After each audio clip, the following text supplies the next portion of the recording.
Everyone, welcome back to our physics class. हम लोग Newton's law of motion पढ़ रहे थे और फ्रिक्शन नाम का टॉपिक आपका स्टार्ट हो चुका है। एक वीडियो ऑलरेडी आपको फ्रिक्शन का मिल चुका है, जिसमें हम लोग टाइप ऑफ फ्रिक्शन के बारे में बहुत डिटेल में डिस्कस कर चुके हैं। आज हम उसके कुछ इंपॉर्टेंट और चीजें हैं जिसे हम समझना चाहेंगे, जैसे कि फ्रिक्शन हमें क्या करने से हेल्प करता है, मतलब फ्रिक्शन से हमें क्या फायदा है, या फ्रिक्शन है इस दुनिया में तो उससे हमें लॉस क्या है। पहला टॉपिक यहीं से स्टार्ट हो रहा है, that is advantage of friction and disadvantage of friction. इसके बाद इस वीडियो में हम लोग ये भी डिस्कस करेंगे कि क्या किसी सरफेस के फ्रिक्शन को चेंज किया जा सकता है, दैट कैन बी अल्टर्ड और नॉट, बढ़ा या घटा सकते हैं कि नहीं। इन सब चीजों के बारे में यहाँ डिस्कस करेंगे और मैथमेटिकली चीजों को हम समझेंगे कि एंगल ऑफ फ्रिक्शन क्या होता है, एंगल ऑफ रिपोज क्या होता है। इन चीजों का डिस्कस इस वीडियो के थ्रू आप लोगों को मिलने वाला है। तो पहले ही मैंने बता दिया आपको कि क्या इस वीडियो के थ्रू होगा। और लास्ट वीडियो में जो आपने फ्रिक्शन नाम का टॉपिक पढ़ा, जिसमें फॉर्मूलाज वगैरह पढ़ा, उसके न्यूमेरिकल्स वहां आपको देखने नहीं मिले थे। आज इस वीडियो के थ्रू आपको न्यूमेरिकल्स भी देखने को मिले। तो चलिए एक थ्योरेटिकल टॉपिक से स्टार्ट करते हैं कि हमें क्या फायदा है फ्रिक्शन से। What are the advantages of friction. तो पहला लिख रहा है, walking is possible due to friction. अगर फ्रिक्शन नहीं होता रोड्स पे तो हम चल ही नहीं सकते थे। Due to friction we are walking. Next, two bodies stick together too due to friction. अगर दो बॉडी चिपक रहे हैं, भाई साहब ध्यान से देखिए, दो बॉडी चिपकेंगे। ये एक बॉडी है और यहां से इंक एक बॉडी है, मान लेते हैं एक, ये जो हुआ ये चिपका ना भाई साहब, नहीं दिख रहा कोई बात नहीं, एक काला टीका लगा लिया, नजर नहीं लगेगा। ये दो चीजें चिपक रहे हैं भाई साहब, इतना सारा चीज चिपका हुआ दिख रहा है। आप चिपका हुआ कैसे बोल रहे हैं? नहीं, परमानेंट है। परमानेंट नहीं है, चिपका हुआ था, इसको हटा सकते हैं, दीजिए। ये दो चीजें तभी चिपके हैं जब फ्रिक्शन है, अदरवाइज पॉसिबल नहीं है। बिना फ्रिक्शन के आप किसी दो चीजों को स्टिक नहीं कर सकते हैं। Brake works on the basis of friction. अगर आपसे पूछे brake works on the principle of, कौन से प्रिंसिपल पर ब्रेक काम करता है? फ्रिक्शन। बिना फ्रिक्शन का ब्रेक क्या करेगा? गाड़ी चल रहा है, ब्रेक लगाना है, किस लिए लगाना है? उसे रोकना है। तो बिना फ्रिक्शन का क्या ब्रेक, मतलब कोई मतलब है ब्रेक का? नहीं। समझ में आ रहा कि नहीं आ रहा? फ्रिक्शन ही काम करता है। आगे बात करते हैं। Writing is not possible without friction. ये सारे चीजें जो आपके सामने दिख रहा है, हमने लिखा है अगर, तो बिना फ्रिक्शन का तो लिख नहीं सकते। इतने सारे एडवांटेज। नेक्स्ट देखिए क्या लिख रहा है, the transfer of motion from one part of machine to other part through belt is possible by friction. मान लीजिए एक मशीन है, एक व्हील बना दिया यहां पर, एक और व्हील यहां पर बना दिया, और इन दो व्हील को हमने एक बेल्ट के मदद से कनेक्ट किया है। हम इसको मोटर से कनेक्ट किए हुए हैं, ये मोटर इसको सप्लाई दे रहा है इलेक्ट्रिसिटी, और ये क्या कर रहा है? ये रोटेट हो रहा है, ये घूम रहा है। हम चाह रहे हैं कि ये घूमे, तो क्या किए? इन दोनों के बीच एक बेल्ट लगा दिए, इसको कन्वेयर बेल्ट बोलते हैं। क्या बोलते हैं? Conveyor belt.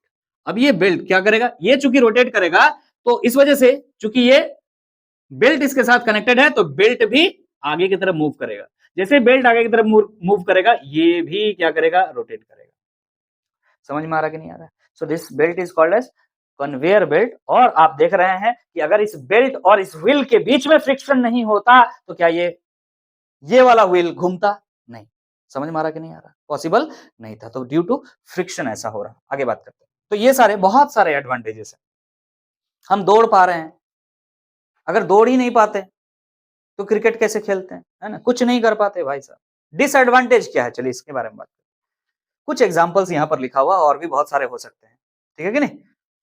चलिए डिसएडवांटेज के बारे में डिस्कस करते हैं। What are the disadvantages of friction?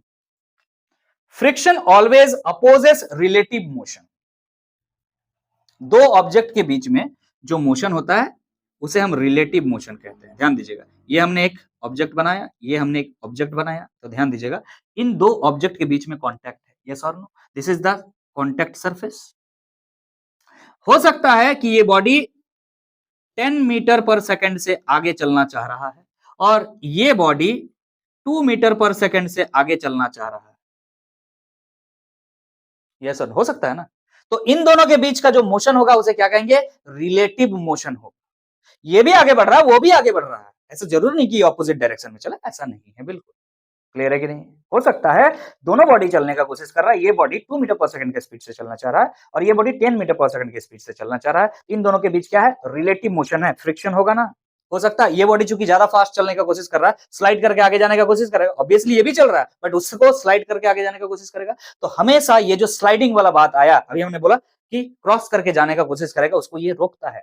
Friction always opposes the relative motion between two bodies in contact. जो भी दो बॉडी कॉन्टैक्ट में होता है उन दोनों के बीच जो रिलेटिव मोशन होता है उसको ये अपोज करता है, रोकता है।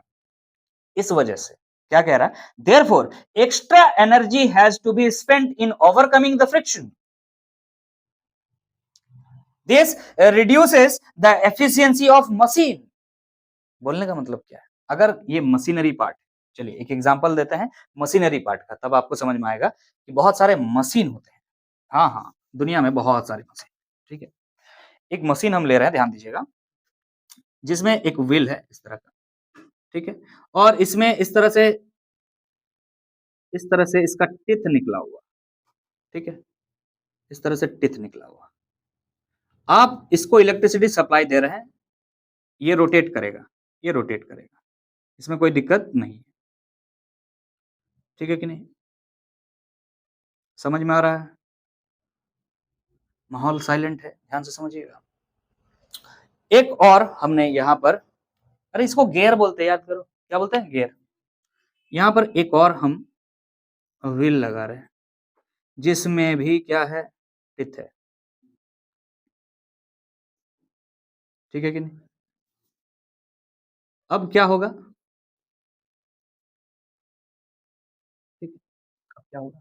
अगर इसको आपने मोटर से कनेक्ट किया तो ये रोटेट करेगा, ये जैसे ही रोटेट करेगा ये ऑपोजिट डायरेक्शन में ऐसे रोटेट करेगा, बोलो हाँ कि ना? ये ऐसे घूमेगा तो इसको कांटा इसमें फंस जाएगा और ऐसे घूमेगा, है ना? समझ में आ रहा? ध्यान से सुनिएगा। Therefore extra energy has to be spent in overcoming the friction. असल में हमारा जो पर्पस है इसे घुमाना है, लेकिन हम घुमा रहे हैं इसको। क्लियर है कि नहीं? और इसके घूमने से वो घूम रहा है, मान लिया चलो, चूंकि फ्रिक्शन है तो फ्रिक्शन क्या कर रहा है? ये जो रोटेशन है इसको अपोज कर रहा है, रोकने का कोशिश कर रहा है, जिस वजह से क्या होगा? यहां पर लिख रहा है कि एक्स्ट्रा एनर्जी हमें लगाना पड़ रहा है। किस वजह से एक्स्ट्रा एनर्जी लगाना पड़ रहा है? भाई इस फ्रिक्शन को ओवरकम करने के लिए। हमें तो फ्रिक्शन नहीं चाहिए, हमें चाहिए उसको घुमाना है, but you have to overcome this friction, तब जाकर के ये घूमेगा, अदरवाइज नहीं घूम सकता है। तो एनर्जी का वेस्टेज हो रहा है, इन फॉर्म ऑफ हीट भी होता है, आपको पता है ये चीज, कि काफी देर तक मशीन आपस में अगर फ्रिक्शन में है, रगड़ रहे हैं, तो वो जगह हीट प्रोड्यूस होगा, और हीट प्रोड्यूस हो रहा है तो एक एनर्जी प्रोड्यूसर, जो आप नहीं चाहते थे। इससे क्या होता है कि मशीन का जो एफिशिएंसी है, काम करने का जो रेट है, वो धीरे धीरे कम होता जाता है। एक नया मशीन जिस एफिशिएंसी से काम करता है, वो पुराना हो जाने के बाद उस एफिशिएंसी से काम नहीं करता है ड्यू टू फ्रिक्शन, क्योंकि लगातार उनके पार्ट्स आपस में फ्रिक्शन कर रहे होते हैं। क्लियर है कि नहीं है? आगे लिख रहा क्या? Friction causes wear and tear. Important बात है, फ्रिक्शन के वजह से क्या होता है? वेयर एंड टियर होता है। वेयर एंड टियर मतलब समझ में आ रहा है? मान लीजिए एक टायर है, बाइक चला रहे हैं आप, एक टायर उसमें लगा हुआ है, आप रोड पे उसको डेली चला रहे हैं, तो वो टायर घिस रहा है कि नहीं घिस रहा? That is called wear. हो सकता है वो टायर में कुछ खराबी भी आ जाए, खरोच भी आ जाए, that is tear. Wear and tear होता है किस वजह से? फ्रिक्शन की वजह से ही आ सकता है।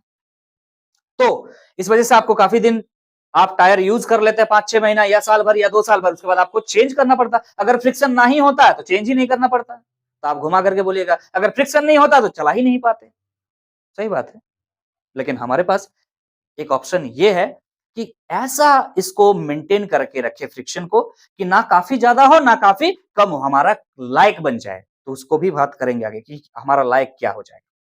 Friction causes wear and tear of the parts of the machine. Machine के पार्ट्स भी आपस में रगड़ाते हैं, इसके वजह से मशीन के पार्ट्स भी टूटते हैं, घिसते हैं, तो टाइम टू टाइम हमें उसे चेंज करना पड़ता है।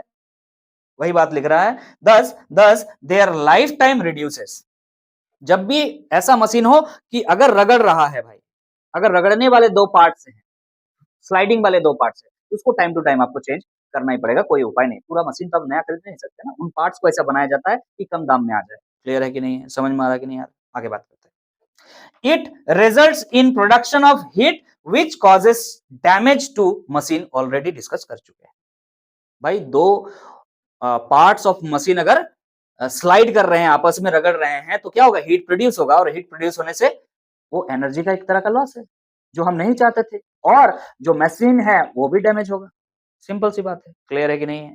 So these are some disadvantages of friction. So advantage ढेर सारे हैं, डिसएडवांटेज भी ढेर सारे हो सकते हैं, लेकिन हमारे पास वो, बीइंग अ साइंटिस्ट, हमारे पास वो टेक्निकलिटी, या आप बोल सकते हैं हमारे पास वो रास्ते हैं, जिन रास्तों के मदद से, जिन चीजों के मदद से हम इस फ्रिक्शन टर्म को कंट्रोल कर सकते हैं। जैसे कि आपने बाजार से एक टायर खरीदा और आपको उसमें लिखा हुआ रहता है कि 5 इयर्स वारंटी, ये 5 साल का वारंटी दिया हुआ है, मतलब वो जो टायर है उस तरह से ही डिजाइंड है कि 5 साल चल जाए। मतलब वो ये मान के चल रहा है कि इंडिया के रोड सब बढ़िया है। अब बढ़िया रोड क्या होता है, उसके लिए रोड समझना पड़ेगा, और वो भी समझेंगे हम लोग फ्रिक्शन। क्लियर है कि नहीं है? बोलने का मतलब है वो आपके इंजीनियर्स के हाथ पर है कि हम इस टायर को कितना दिन चलने दें। समझ में आ रहा कि नहीं आ रहा?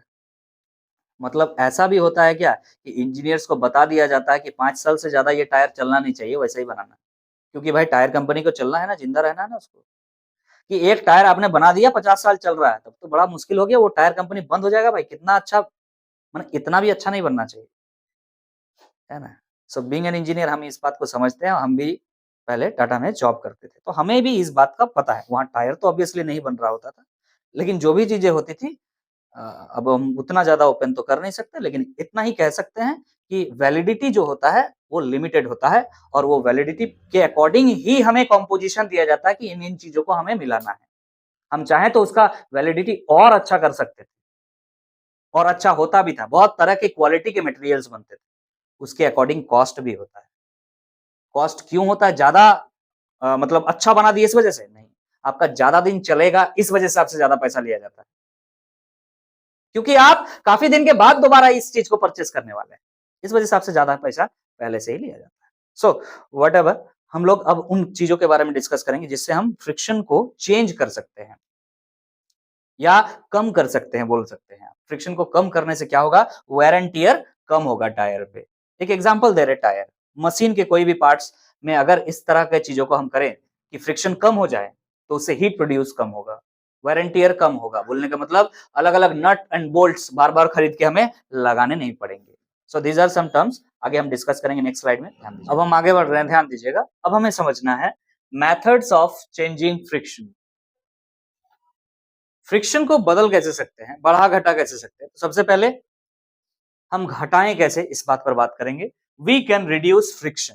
फ्रिक्शन को रिड्यूस कैसे करेंगे? और फ्रिक्शन किस बात पर डिपेंड करता है? सरफेस ऑफ कॉन्टैक्ट, यही ना। तो जो कॉन्टैक्ट है उसको क्या करते हैं हम? पॉलिश करते हैं। जो रोड है या जो सरफेस पे ऑब्जेक्ट मूव करेगा उसको हम पॉलिश करते हैं बाय लुब्रिकेशन। लुब्रिकेशन मतलब आप हो सकता है ऑयलिंग कर दिए हो, या आज के टाइम पे कोई मशीन का पार्ट अगर एक दूसरे के साथ रगड़ रहा होता है तो उसमें क्या लगा दिया जाता है मालूम है? ग्रीस। तो वो क्या है? लुब्रिकेशन का तरीका। आगे बात करते हैं भाई, प्रॉपर सिलेक्शन ऑफ मटेरियल। ये बहुत इंपॉर्टेंट बात है कि कहां कौन सा मटेरियल यूज करें, ये बहुत बड़ा बात है। जैसे कि रोड पे गाड़ी का चलना, तो गाड़ी के जो टायर्स होते हैं वो टायर्स रोड में चलते हैं, तो इन दोनों के बीच क्या हो रहा होगा? फ्रिक्शन हो रहा होगा। तो टायर किस मटेरियल का होना चाहिए, ये सिलेक्शन बहुत इंपॉर्टेंट है। और रोड भी जो बन रहा है, रोड को बनाने में हम लोग पिच का यूज कर रहे हैं, वो भी बहुत इंपॉर्टेंट है। तो selection of material is important, ध्यान रखिएगा। बहुत सारे जगह पे जो है ना सीमेंट का रोड बनाया जाता है, और बहुत सारी जगह में पिच का रोड बनाया जाता है। जो हाईवेज वगैरह होते हैं वो पिच के होते हैं, पिचिंग किया हुआ रहता है। गिट्टी वगैरह से बनाते हैं, फिर क्या करते हैं, ऊपर से पिच डाला जाता है। लेकिन कई जगह सिर्फ सीमेंट से बनाया जाता है। तो selection of material is important, ध्यान रखिएगा। दो जगह, दो टाइप के अलग अलग रोड है, मतलब फ्रिक्शन दो जगह अलग अलग लगते हैं। क्लियर है कि नहीं? Selection of material is important. By using ball bearing, अगर साइकिल चलाए हैं बचपन में, अगर अभी तक साइकिल चलाते हैं तो आप लोग समझ पा रहे होंगे कि जहां पैडल होता है ना, पैडल होता है, उस जगह में जहां पैडल फिट किया होता है वहां पर बॉल बेयरिंग होता है। इस तरह से आप ये तो फील कर ही सकते हैं कि मान लीजिए ये एक जगह है, इस जगह से दो लीवर निकले हुए होते हैं ऐसे, इसको लीवर बोला जाता है। क्लियर है कि नहीं? और पैडल होता है ना, तो पैडल इस प्रकार का बना हुआ होता है ना? ऐसे ही होता है ना, कुछ इसी प्रकार, समथिंग लाइक दिस। तो जब ये पैडल चलेगा, समझिएगा ध्यान से, तो अगर यहां पर क्या डाल दिया जाए, बॉल और बेयरिंग डाल दिया जाए, ये बेयरिंग, ये जगह जो है बेयरिंग है, जिस जगह पर बॉल डाल रहे हैं इसे क्या कहते हैं, बेयरिंग। और इन सब के बीच में क्या हो जाए, क्या लगा रहे, ग्रीस लगा रहे। तो जो छोटे छोटे बॉल्स है उनके हेल्प से ये चलेगा। और कह रहे हैं बॉल जो है खराब होगा, बॉल कुछ दिनों में खराब हो जाएगा, वो चेंज करना होगा। तो बॉल का कीमत ज्यादा है कि बेयरिंग का कीमत ज्यादा है? बॉल का कीमत ज्यादा है। मान लीजिए 5 महीना आपने चलाया, बॉल चेंज कर दीजिए, कोई दिक्कत नहीं, फर्क नहीं पड़ता, 20 रुपया पैकेट आता है। बेयरिंग चेंज कीजिएगा तो ज्यादा कीमत पड़ जाएगा। तो इस तरह के कुछ मेथड्स है जिनका हेल्प से हम लोग क्या करते हैं, फ्रिक्शन को रिड्यूस करने की कोशिश करते हैं ताकि हमारा लॉसेस कम हो सके। By streamlining the shape of the body, ये बहुत इंपॉर्टेंट बात है, streamlining the shape of the body. यहाँ के एग्जांपल समझाने की कोशिश करेंगे। देखिए हमारे पास एक डेमोन्स्ट्रेशन है।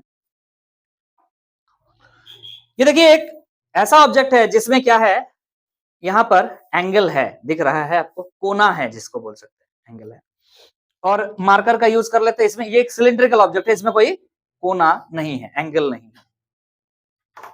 हम चाहते हैं इस ऑब्जेक्ट के हेल्प से हम क्या करें, ये जो बॉडी आपको दिख रहा है, हमने इस पे एक स्ट्रिंग लगाया है, इसको रोकना है हमें। तो कैसे रोक सकते हैं, इसमें लपेटेंगे इसको। तो ध्यान से देखिएगा, इसको हम लपेटने का कोशिश कर रहे हैं। इधर आइए, इधर आइए जरा, इधर आइए, जल्दी से आइए, इसको पकड़िए, ऐसे पकड़िएगा। हम लपेट रहे हैं, ध्यान दीजिएगा। एक बार लपेटा, छोड़ रहे हैं, देख रहे हैं छूट जा रहा है, थोड़ा ऊपर कीजिएगा और ऊपर कीजिएगा, हाँ इस तरह से। ध्यान दीजिएगा, हम एक बार लपेटे हैं, छोड़ रहे हैं तो नीचे चला जा रहा है। कोशिश करते हैं एक और लपेट, एक बार की जगह 2 बार हमने लपेटा, अब छोड़ रहे हैं, नहीं छूट रहा है। क्लियर है कि नहीं? मतलब आप समझ पा रहे, यहाँ पे छूटने लगा, छूटने लगा, छूटने लगा, छूटने लगा, कोई बात नहीं, एक बार और लपेटा दे देते हैं, अब छूटेगा क्या, नहीं छूट रहा है। मतलब हमने 3 लपेटा में इसको क्या कर दिया भाई साहब, इसको नीचे जाने से रोक दिया। अब हम सेम ऑब्जेक्ट को यहाँ पर एक डिफरेंट ऑब्जेक्ट के थ्रू हम इस चीज को चेंज करने का कोशिश करेंगे। ध्यान दीजिएगा, पकड़िए साहब, ध्यान दीजिएगा। 3 लपेटा था, रुक गया था उसमें 3 लपेटा, इसमें हम डायरेक्टली 3 लपेटा दे देते हैं, 1 2 3, है ना? देखिए ध्यान से, 3 लपेटा दिया है और हम यहाँ पे छोड़ रहे हैं, चला गया। 3 लपेटा में अगर उस ऑब्जेक्ट में रुका था तो इसमें भी रुक जाना चाहिए था, इसमें नहीं रुका है। This is called streamlining. समझ में आ रहा कि नहीं आ रहा? Flat surface, there is no corner in this object. इस ऑब्जेक्ट में क्या था, कॉर्नर था। तो याद रखिएगा, कॉर्नर जहां पर होता है वहां फ्रिक्शन ज्यादा लगता है। क्लियर है कि नहीं? दिस इज स्ट्रीम लाइनिंग, इसमें कोई दिक्कत नहीं। सो लाइक दिस, समझ में आ गया है बातें? क्लियर है? आगे बढ़ते हैं। क्या सिर्फ फ्रिक्शन को कम करना ही हमारा पर्पस हो सकता है? नहीं, कभी कभी हो सकता है कि हमें किसी जगह फ्रिक्शन कम करना हो, ज्यादा करना हो, बढ़ाना हो। एकदम फ्रिक्शन नहीं, मान लीजिए स्लिप कर जा रहे हैं, कहीं चल रहे हैं आप, स्लिप कर जा रहे हैं, तो आपको क्या करना होगा, वहां पर फ्रिक्शन बढ़ाना होगा। तो कैसे बढ़ा सकते हैं? लिख रहा, also we can increase friction by throwing some sand on slippery ground. कहीं स्लिप हो रहा है बहुत ज्यादा, वहां पर हम सैंड छिड़क देंगे, तो सरफेस का जो रफनेस है वो बढ़ जाएगा, और रफनेस जैसे ही बढ़ता है फ्रिक्शन ऑटोमेटिक इंक्रीज हो जाता है। क्लियर है कि नहीं है? आगे बढ़ते हैं, क्या कह रहा है देखिएगा। In the manufacturing of tyres, जब हम टायर का फॉर्मेशन करते हैं, टायर बनाते हैं, सिंथेटिक रबर इज प्रेफर्ड। हम किसके हेल्प से बनाते हैं? Synthetic rubber. कौन सा रबर? सिंथेटिक रबर, ऐसा रबर जो नेचुरल नहीं है, आर्टिफिशियल है। क्लियर है कि नहीं? सिरामिक्स का यूज होता है, आप अभी नहीं समझेंगे। Ceramic is a high class material that are being used today in engineering fields. बहुत मजबूत है लेकिन रबर है, इलास्टिक मटेरियल है। Synthetic rubber is preferred because its coefficient of friction with the road is large. आपका मन हुआ कि हम लोहा का चक्का बनाएंगे, टायर बनाएंगे, आयरन से क्या बनाएंगे हम? व्हील बनाएंगे। क्लियर है कि नहीं? वो रोड पे चलेगा, कितना दिन चल पाएगा? बहुत ज्यादा फ्रिक्शन होगा, बहुत ज्यादा फ्रिक्शन होगा कि नहीं होगा? सॉलिड ऑब्जेक्ट और सॉलिड ऑब्जेक्ट काफी ज्यादा, समझ में आ रहा कि नहीं आ रहा? लेकिन उसके जगह अगर टायर का यूज कर रहे हैं, किस तरह का टायर? जिसमें सिंथेटिक रबर का हमने यूज किया है, तो लोहा के कंपैरिजन में फ्रिक्शन ज्यादा है कि कम है? अगर आयरन का यूज कर रहे हैं हम व्हील बनाने में, और हम सिंथेटिक रबर का यूज कर रहे हैं व्हील बनाने में, तो किसमें ज्यादा फ्रिक्शन लगेगा? सवाल ये है। अब बढ़िया है, किसमें लगेगा? आयरन में लगेगा, रबर में कम लगेगा। यहां लार्जर फिर क्यों लिखे हैं? क्या बोलना चाह रहा है? अरे जितना चाहिए उतना मांग रहा है, काफी ज्यादा हो जाएगा तो चलाने में ही दिक्कत हो जाएगा भाई साहब, समझ में आ रहा कि नहीं? और इसमें लार्ज एनफ है, बोलने का मतलब ब्रेक मारोगे तो रुकेगा, वो होना चाहिए। अब अगर आपने आयरन का व्हील ही बना दिया तो इतना भारी गाड़ी ही हो गया, उसको चलाने के लिए जितना फ्यूल चाहिए होगा, आपका माथा खराब हो जाएगा। एक तो गाड़ी आपको ढो करके किसी जगह से किसी जगह तक लेके जा रहा है, अब उस चक्का को ढोने में काफी ज्यादा जो है फ्यूल का यूज होने लगेगा। समझ में आ रहा? लार्ज का मतलब होता है लार्ज एनफ, जितना होना चाहिए उतना है, ये कह रहा है। तो अगर आप ये बातें समझ गए हैं कि किस तरह से फ्रिक्शन को हम अल्टर कर सकते हैं, चेंज कर सकते हैं, तो हम अब इंपॉर्टेंट कुछ बातों की तरफ आगे बढ़ेंगे जो कि फ्रिक्शन से रिलेटेड है, that is angle of friction. ध्यान, अब हम आगे बढ़ रहे हैं। अब हमें समझना है what is angle of friction. Definition लिखा हुआ, पहले समझते हैं चीजों को, फिर आसानी से आप डेफिनेशन खुद भी लिख सकते हैं। मान लीजिए एक सरफेस है और इस पे एक ब्लॉक रखा हुआ है, इसका मास हम m कंसीडर कर लेते हैं। ध्यान से समझिएगा, अदरवाइज आपको समझ में नहीं आएगा तो फिर डेफिनेशन का कोई मतलब नहीं। इसका फ्री बॉडी डायग्राम बनाते हैं। इधर वेट है mg, इसका नॉर्मल रिएक्शन है perpendicular to the surface n।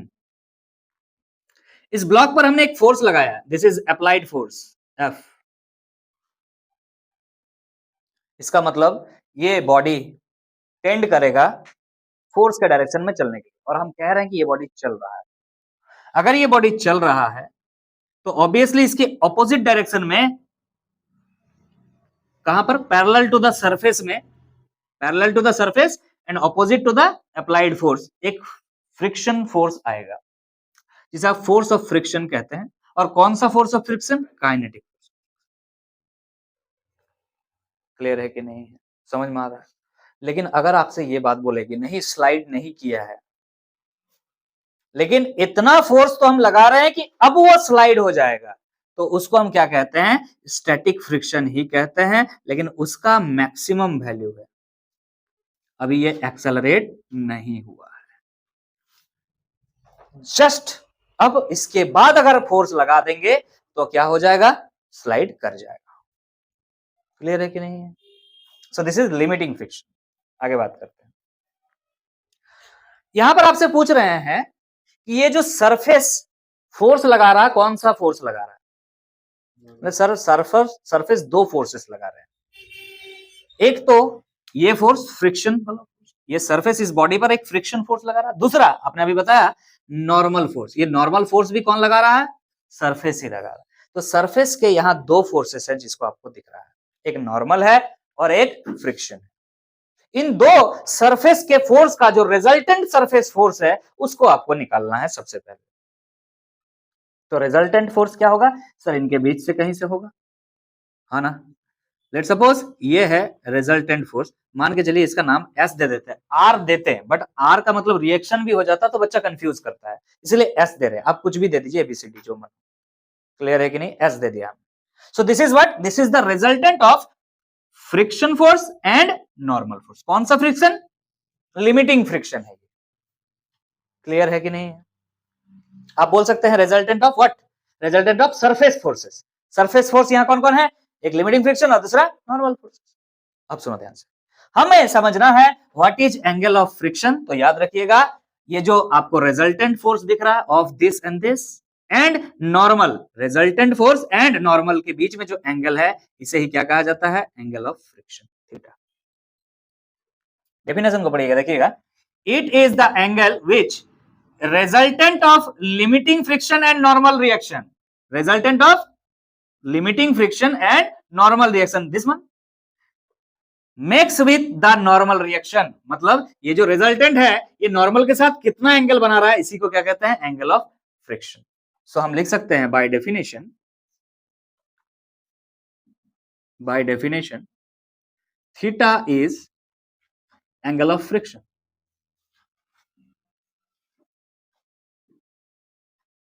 ये जो थीटा हमने जहां पर मार्क किया वही क्या है, एंगल ऑफ फ्रिक्शन। क्लियर है कि नहीं? तो अब हम कोशिश करेंगे इस थीटा को निकालने का। कैसे निकाल सकते हैं? एक काम कीजिएगा, ध्यान दीजिए, हम यहां पर ड्रॉ कर रहे हैं, ये नॉर्मल फोर्स था और ये होगी, ये नॉर्मल का डायरेक्शन है, ये आपका रिजल्टेंट का डायरेक्शन है। रिजल्टेंट फोर्स कितना है ये भी निकाल सकते हैं हम लोग, नेक्स्ट स्टेप में उसको भी करेंगे।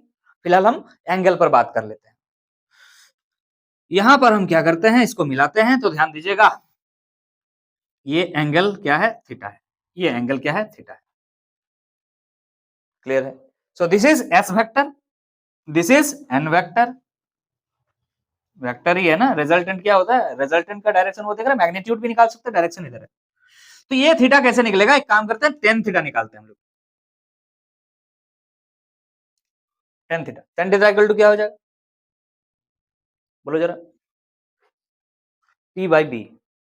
Ten theta equal to P by B. कैसे निकालेंगे tan theta equal to P by, कैसे निकालेंगे, निकाल सकते हैं सर? इस तरीके से तो निकालना बड़ा मुश्किल वाला बात, फिर कैसे निकाला,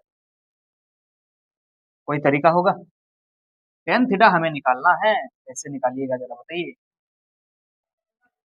तो देखिए ध्यान से, यहां पर हम थोड़ा सा समझाने का कोशिश करते हैं। फिलहाल आप इसे एस कह रहे हैं, ये एंगल क्या है, थीटा है, ये एन है। अगर ये बच्चा थीटा है तो ये एंगल भी क्या होगा, थीटा होगा।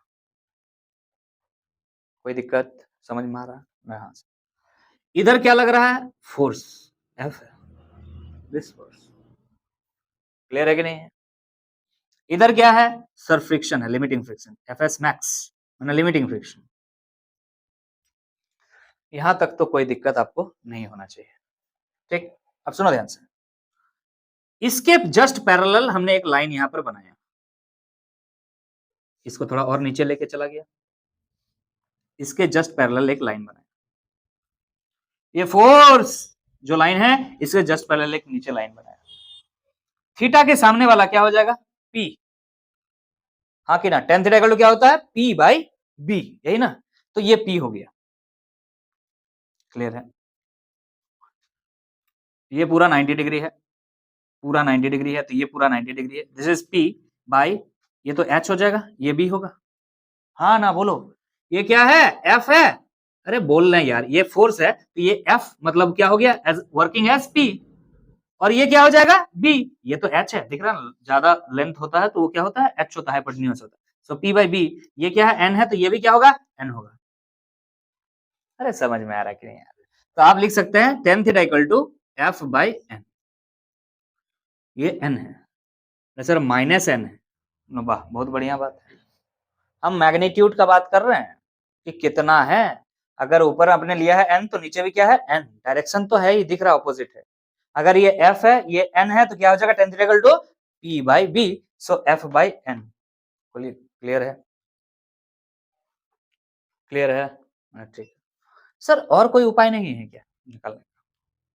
तो ये एक तो तरीका हमको दिख रहा है, और कोई तरीका नहीं है। चलिए और तरीका देखेंगे, समझ में आ गया है ये चीज? हाँ, बहुत सारे तरीके हैं जिससे आप निकाल सकते हैं, यही एकमात्र तरीका नहीं है जिससे हम निकाल सकते हैं। हम सारा चीजों को हम यहाँ पर लेते हुए चल रहे हैं ताकि आप जब क्वेश्चन को सॉल्व करें तो कोई एक फॉर्मूला दिमाग में ना रहे, आप सिचुएशन के साथ चीजों को हैंडल कर सकें। इसलिए हम सिचुएशन ले लेकर दिखा रहे हैं कि आप क्या क्या और कर सकते हैं। अच्छा ठीक है, आगे बात करते हैं।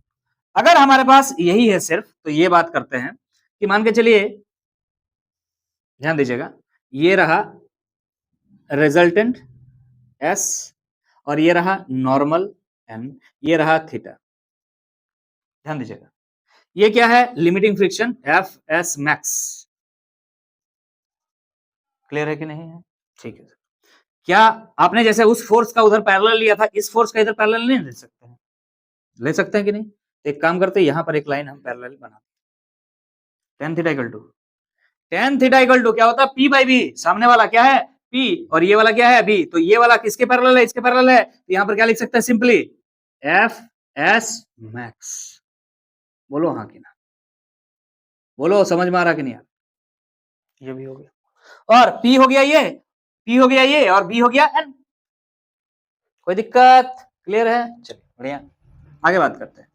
अगर इसको लिखे तो आगे बढ़ते हैं, तो क्या हो सकता है देखिए ध्यान से। हम लिमिटिंग फ्रिक्शन का वैल्यू जानते हैं। So what is limiting friction? Limiting friction is equal to होता है न्यू एस इंटू एन। क्या होता है? Mu S into N. अगर न्यू एस इंटू एन है और डिवाइड में ऑलरेडी एन है, ये एन एन कैंसिल हो जाएगा, तो क्या हो जाएगा? Tan theta is equal to mu S, coefficient of static friction. So this is tan theta and this is coefficient of static friction. So you can write the coefficient of static friction is equal to the tangent of angle of friction. Theta is what? Theta is angle of friction. You can also write theta is equal to tan inverse nu s. Yes or no? ये बात भी आप लिख सकते हैं, but निकालना तो आपको इस हिसाब से होगा बिकॉज आप क्लास 10 में हैं, सॉरी क्लास 11 में है। क्लास 12 में जैसे ही आप जाइएगा तो इनवर्स ट्रिगोनोमेट्री पढ़ेंगे तो आपको tan इनवर्स का वैल्यू भी पता रहेगा। क्लियर है कि नहीं? तो आप यहां लिख सकते हैं, क्या लिख सकते हैं? यहां से हम इस बात को लिखना चाह रहे हैं, hence coefficient of static friction, coefficient of static friction is equal to the tangent of angle of friction, angle of friction, the tangent of angle of friction, that is theta, माने tan theta। बोलो क्या समझ में आ गया है? Theory याद रहेगा? Angle of friction क्या है? डेफिनेशन समझ में आ गया है कि resultant of surface forces, surface force मतलब ये फोर्स और ये force, resultant of surface force और नॉर्मल के बीच जो एंगल है उसे क्या कहते हैं? एंगल ऑफ फ्रिक्शन कहते हैं। एंड इसका tan थीटा किसके बराबर होता है? सरफेस का जो स्टैटिक फ्रिक्शन कोफिशिएंट है उसके बराबर होता है। क्लियर है कि नहीं? Coefficient of static friction is equal to the tangent of angle of friction. This is all about the theory of angle of friction. इसका इस्तेमाल हम करेंगे न्यूमेरिकल में। तो अब हम आगे बढ़ेंगे। हम चाहते हैं कि ये जो रिजल्टेंट फोर्स आप निकाल रहे हैं, ये रिजल्टेंट फोर्स का मैग्नीट्यूड कितना है, इस पर चर्चा किया जाए। ध्यान दीजिए। अब हम आगे बढ़ रहे हैं। नेक्स्ट जो हमने टॉपिक लिया है, resultant force exerted by surface on block. ये जो सरफेस है एक ब्लॉक पे कौन सा फोर्स लगाता है पहले देखते हैं, फिर उसका रिजल्टेंट निकालेंगे। अभी हमने वैसे देखा था, फिर हम देखने का कोशिश करेंगे इस चीज को। ये सरफेस हमने लिया, इस पर एक ब्लॉक रखा हुआ। अगर इस ब्लॉक पर हमने फोर्स इधर से अप्लाई कर दिया है तो ये सरफेस इस ब्लॉक पर कौन कौन से फोर्स लगाएंगे? एक तो सबसे पहले फोर्स लगाओ चाहे नहीं लगाओ, नॉर्मल फोर्स लगेगा अपवर्ड डायरेक्शन में। एक फोर्स, चूंकि फोर्स आ चुका है, अप्लाइड फोर्स आ चुका है, तो इस फोर्स के ऑपोजिट डायरेक्शन में एक फोर्स लग रहा है, that is friction. Static friction का वैल्यू हम ले रहे हैं, वो भी मैक्सिमम वैल्यू ले रहे हैं, लिमिटिंग फ्रिक्शन ले रहे हैं। मतलब अभी ये स्लाइड नहीं किया है, टेंड्स टू स्लाइड। क्लियर है? लेट्स सपोज इसका मास अगर m है तो इसका वेट डाउनवर्ड काम करेगा mg। कोई दिक्कत है? क्या ये ऑब्जेक्ट डांस कर रहा है? नहीं, मतलब upward force equal to downward force. तो हम यहाँ पर एक इक्वेशन लिख कर रख रहे हैं, n इक्वल टू mg। कोई दिक्कत है? क्लियर है कि नहीं है? ओके। एक्सेलरेशन तो उस डायरेक्शन में भी नहीं है, अभी कोई दिक्कत नहीं है। अगर नहीं है तभी थोड़ा देर पहले हमने लिखा था आपको, जब हम tan थीटा का वैल्यू लिख रहे थे ना, तो क्या लिखे थे? fs max by n, वहां पर f by n भी लिखे थे, क्योंकि ये और ये अभी भी इक्वल है, क्योंकि ये स्लाइड नहीं किया है। स्लाइड अगर कर जाएगा तो ये फोर्स ज्यादा हो जाएगा इस फोर्स से। हम उस कंडीशन के बारे में बिल्कुल बात नहीं कर रहे हैं। It is trying to slide.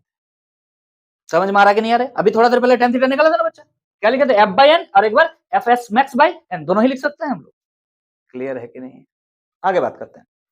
तो फिलहाल इस टॉपिक के अंदर हमें क्या देखना है कि जो सरफेस फोर्सेस लगा रहे हैं, जो कि एक ये है और जो कि एक ये है, इन दो फोर्सेस का जो रिजल्टेंट है वो कितना है। अभी थोड़ा देर पहले हमने देखा कि रिजल्टेंट किधर होगा, तो रिजल्टेंट इधर होगा, इन दोनों के बीच से होगा। और कितना होगा, तो इसका मतलब इसका मैग्नीट्यूड निकालने के लिए बोल रहा है आपको, है ना? तो इसका रिजल्टेंट निकालने का क्या तरीका? सर ये जो दो फोर्स है ये दोनों आपस में परपेंडिकुलर है। अरे याद करो यार, vector sum, this is a vector force, no this is a vector force. तो अगर वेक्टर होता है, मान लीजिए एक वेक्टर इधर है और एक वेक्टर इधर है, ये ए वेक्टर है और ये बी वेक्टर है, तो इसका रिजल्टेंट क्या होता था, ये होता था आर वेक्टर, और ये रिजल्टेंट इक्वल टू क्या करते थे, ए का मैग्नीट्यूड का स्क्वायर प्लस बी का मैग्नीट्यूड का square plus 2 A B cos theta. Vector तो पढ़ चुके हैं, बिना वेक्टर पढ़े यहां तक कैसे आ सकते हैं आप, पढ़ चुके हैं कि नहीं। लेकिन अगर बच्चा ए और बी के बीच में एंगल क्या है, 90 डिग्री है, तो cos 90 डिग्री का वैल्यू चूंकि जीरो होता है, तो ये पूरा टर्म क्या हो जाता था, जीरो। तो सीधा सीधे रिजल्टेंट इक्वल टू क्या लिख सकते थे, ए स्क्वायर प्लस बी स्क्वायर का अंडर रूट। बोलिए क्लियर है कि नहीं। सो इसी प्रकार आप देख सकते हैं या नॉर्मल और फ्रिक्शन दोनों आपस में क्या है, परपेंडिकुलर है, तो इसका रिजल्टेंट निकालने का डायरेक्ट तरीका क्या हो जाएगा, simple, A square plus B. So resultant को हम यहां फिलहाल क्या लिख रहे हैं, S, and that S will be equal to F S max का स्क्वायर प्लस नॉर्मल फोर्स का स्क्वायर का अंडर रूट। अरे समझ में आ रहा है कि नहीं, दोनों आपस में परपेंडिकुलर है, तो cos थीटा वाला टर्म क्या हो जाएगा, जीरो हो जाएगा। तो डायरेक्टली इस चीज को लिख सकते हैं। आगे बात किया जाए, सो नॉर्मल हम वहां पर से देखे, देखिए यहां पर देखा हमसे, नॉर्मल इक्वल टू हमने क्या लिख के रखा है, N equal to M G. और एफ एस मैक्स क्या होता है, एफ एस मैक्स का अगर हम बात करें, दैट इज लिमिटिंग फ्रिक्शन का बात करें, तो क्या होता है sir, mu S into N होता है। और अभी हमने बताया कि mu S into N, N की जगह क्या लिख सकते हैं, एम जी लिख सकते हैं। क्लियर है कि नहीं। तो इन वैल्यूज को यहां पर पुट करने से क्या आता है, ध्यान से देखिएगा, एस इक्वल टू, ये मार्कर में थोड़ा डार्कनेस कम है, एक काम करते हैं ब्लैक का यूज करते हैं, ध्यान दीजिएगा। हम यहां लिख रहे हैं S equal to F S max, F S max का वैल्यू है न्यू एस एम जी, इसका बचाओ, बताओ बताओ बताओ, स्क्वायर, एन, एन मतलब एम जी, मतलब एम जी का स्क्वायर। क्लियर है कि नहीं। अब दोनों ही में से एम जी का स्क्वायर कॉमन आ जाएगा, क्या बच रहा है यहां से बच्चा, यहां से बच रहा है न्यू एस स्क्वायर प्लस यहां से क्या बच जाएगा, 1, और इसका अंडर रूट, मतलब ये एम जी स्क्वायर में है तो रूट से बाहर आ जाएगा, अंडर रूट के अंदर क्या बचेगा, न्यू एस प्लस 1 बचेगा। So this is the magnitude of resultant. This is the magnitude of resultant force exerted by the surface on block. ये जो सरफेस है, दो फोर्सेस लगा रहा था, ये दो फोर्सेस का रिजल्टेंट का मैग्नीट्यूड इतना है। बोलिए क्लियर है कि नहीं है, क्लियर है कि नहीं है। बोले सर डायरेक्शन कैसे निकालेंगे, बच्चा अगर यहां से डायरेक्शन निकालना तो ये मान लेना थीटा, फिलहाल ये थीटा तुम अगर मान के रखे हो तो ये तो निकाल सकते हो 90 माइनस थीटा। अरे टेन थीटा निकाला ना यार, तो थीटा इक्वल टू क्या हो जाएगा, टेन इनवर्स न्यू, है कि नहीं। तो उसी तरह 90 माइनस थीटा बैठा दो यहां से, अगर फ्रिक्शन से निकाला, वैसे जरूरत नहीं। बाकी समझ में आ गया है क्या, सुनो ध्यान से, इसका मैक्सिमम वैल्यू और मिनिमम वैल्यू कितना होगा। अब अगर हम कंडीशन लेते हैं, when there is no friction, there is no friction, अगर फ्रिक्शन नहीं है मतलब स्टैटिक फ्रिक्शन का वैल्यू क्या हो जाएगा, स्टैटिक फ्रिक्शन कोफिशिएंट का वैल्यू क्या हो जाएगा, जीरो।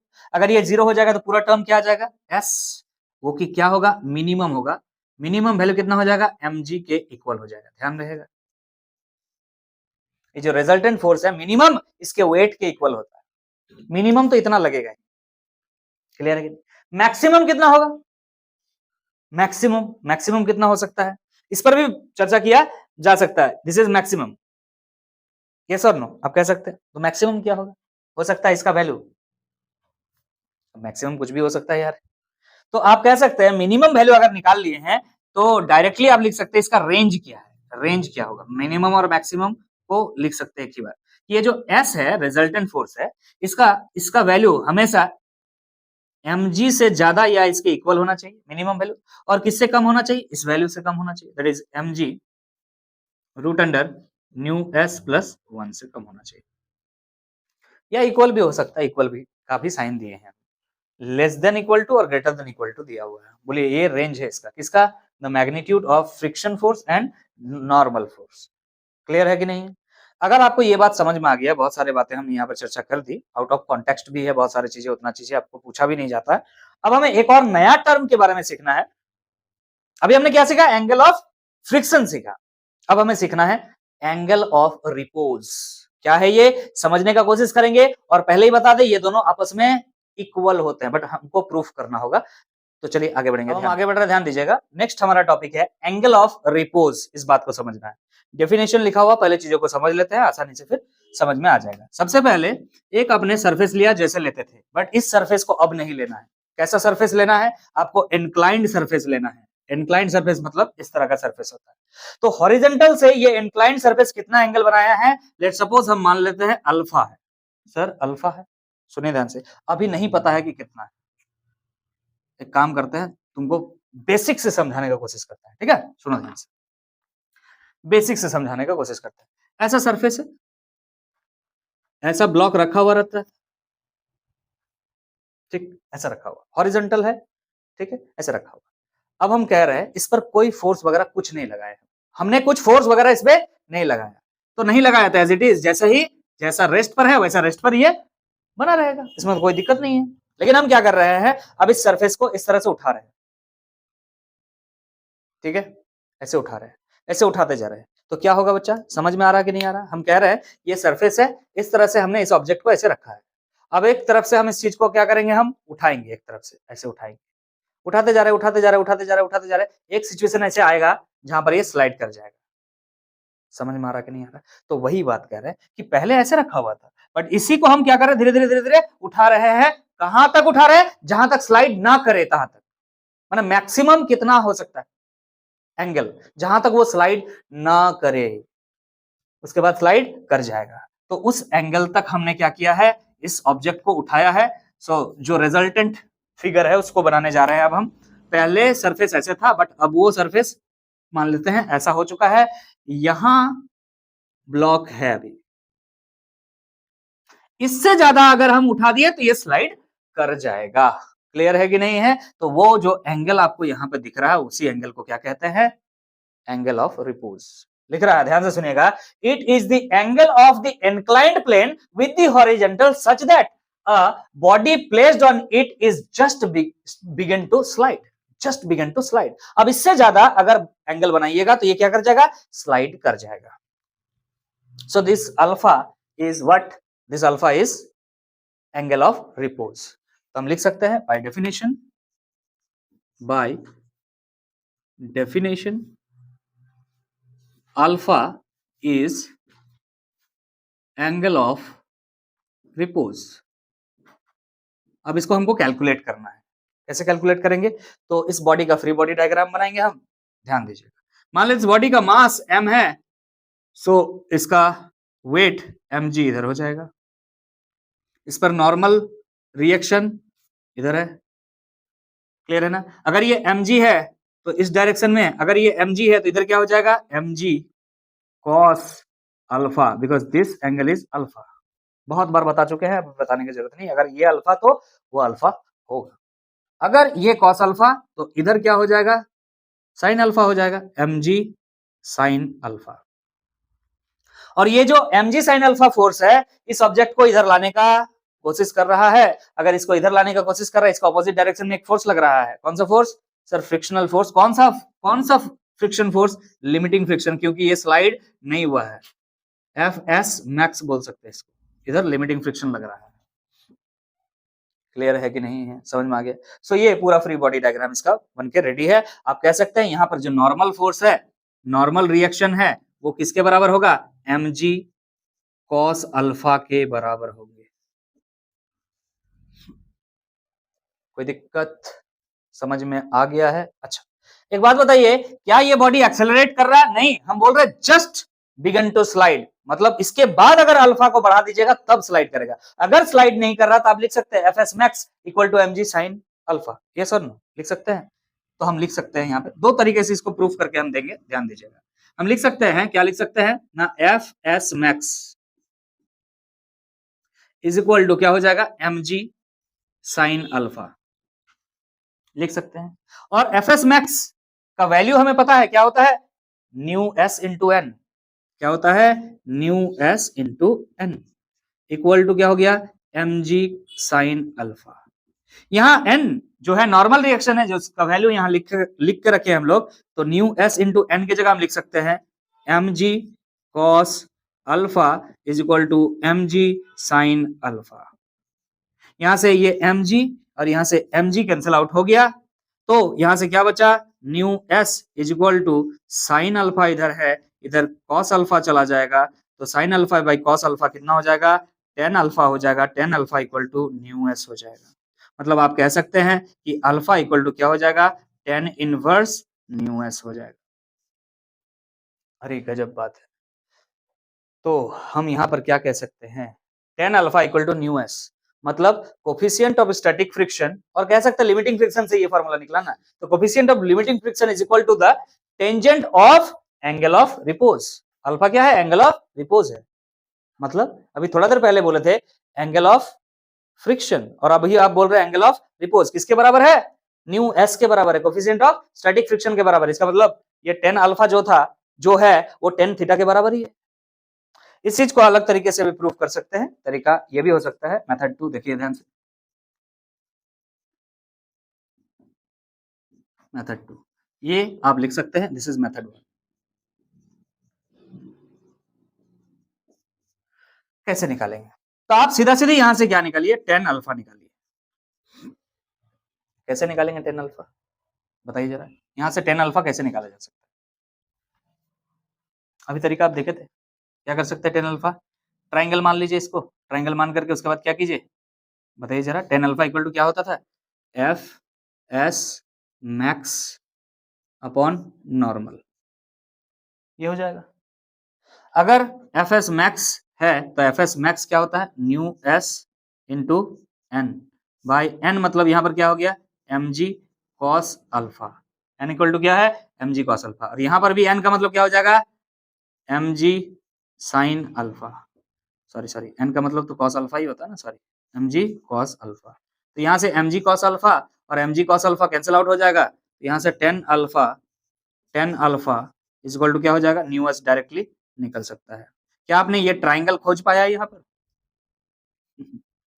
ध्यान से देखिए, ऐसा है और ऐसा है और एक ऐसा है, दिस इज नॉर्मल वन, ठीक है। यहां पर आपने, अच्छा इधर भी एक ऐसा खींच देते हैं ताकि आप समझ पाए, अगर ये अल्फा है तो ये भी क्या है, अल्फा है ना, अगर ये अल्फा है, ध्यान से देखिए, इधर क्या है एम जी, तो इधर भी क्या होगा, एम जी होगा, समझ में आ रहा है, इस तरह से। अच्छा इधर क्या है, एक फोर्स आप ऐसे देख पा रहे हैं, इधर क्या है, एम जी साइन अल्फा, तो आप आराम से ट्राइंगल बना करके इससे देख सकते हैं। अगर नहीं देख पा रहे तो कोई बात नहीं, अच्छा बात है, मत ही देखिए, मेथड 1 से समझ में आ गया है, क्लियर है, इस तरह से निकाल सकते हैं। बाकी आप टेन अल्फा का वैल्यू डायरेक्टली आप यहाँ पे देखे थे इसके जस्ट पहले, वही वैल्यू पुट करके डायरेक्ट भी आ सकते हैं, वहां पे ट्राइंगल है, अगर देख पा रहे हैं तो अच्छा बात है। क्या एंगल ऑफ रिपोज समझ में आ गया, क्लियर है। सो आप कह सकते हैं angle of repose equal to angle of friction, एक ही बात है ना। पहले एक स्टेटमेंट जरूर लिखिएगा कि क्या लिखेंगे यहाँ पर, हेंस लिख देते हैं, क्या लिखेंगे ना, कोफिशिएंट ऑफ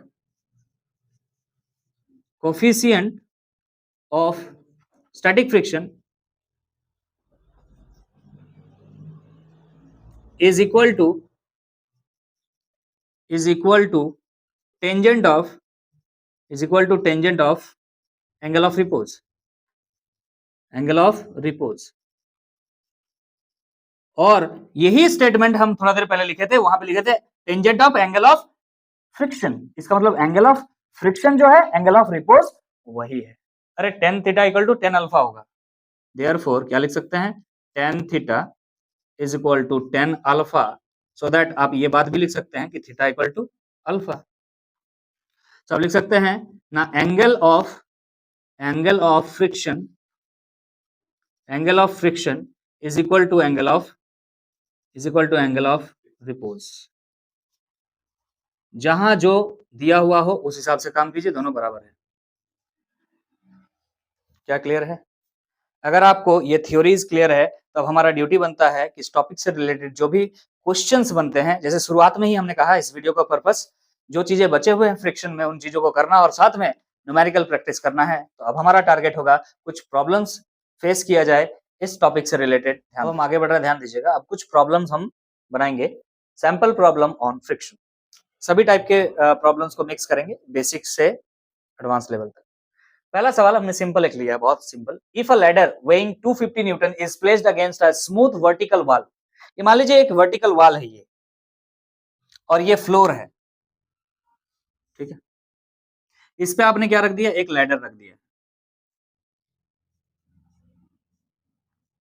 ठीक है, ध्यान से समझिएगा।